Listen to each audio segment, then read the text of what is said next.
I'm Shae Russell for mining.com.au, and joining me today is Peter Bewick, the Managing Director of Hamelin Gold. Peter, it is great to see you. Happy New Year to you. Happy New Year to you too, Shae.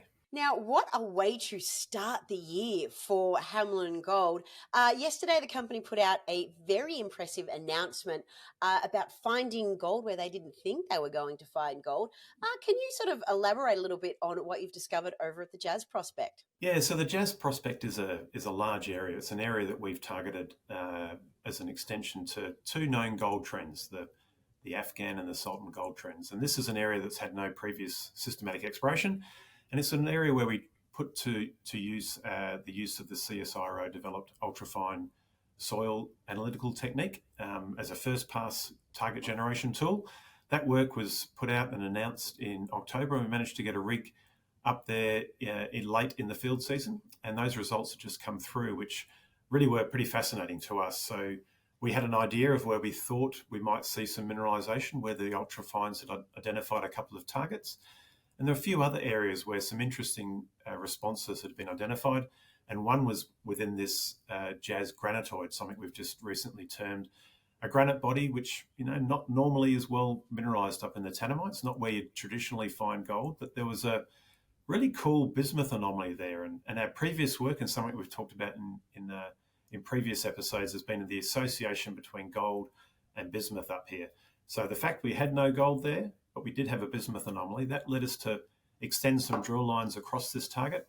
And lo and behold, it's where we found some of the better mineralisation in the program. Now, what's interesting about this is you mentioned that you didn't expect to find gold in the granite, but using this ultrafine technology, this is what it's unearthed. Why do you not expect to find gold here? And how has this technology enabled you to do that? Yeah, well, it's just what you sort of look at with the rest of the district, the deposits that we know about, what sort of rocks do they occur in. So traditionally, you find gold within the sediments and the dolerite units within the Tanami. And so that's where you tend to target your work. And if you have no way in which to generate a drill target, you tend to focus on those sort of rock units in those areas, which you can interpret from the magnetics.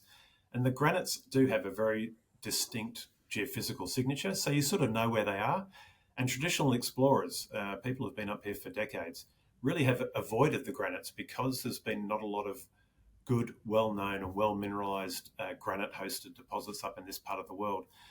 But elsewhere in WA, places like the Gruyere deposit out in, that's owned by Gold Road and Goldfields, Sunrise Dam and the King of the Hills type projects, they're all known granite-hosted ore bodies, and they're measured in, millions of ounces. So that they are a good host elsewhere in WA, but up here in the Tanami, there's really only a fairly few and small examples of deposits in these types of rocks.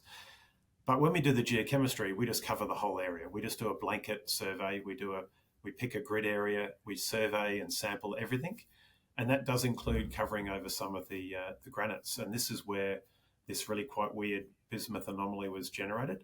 And that's why we managed to target some holes and find some mineralisation in rocks that we had not expected. Yeah. Now, this is an awesome proof of concept, but I guess my next question is how do you follow this up? What are the next steps to see how much gold is there? Yeah, so there's two sort of prongs that come out of these results. One is the immediate Jazz area. We want to find out how significant this occurrence is, and we won't know that really until we do some deeper drilling and some drilling along strike. So whilst we have two 400 metre space sections, both with gold on those sections, we really need to know where does it go. It's open to the west, so it's unconstrained. It's the air core drilling we did really stops. Once you hit hard rock, the air core rig stops.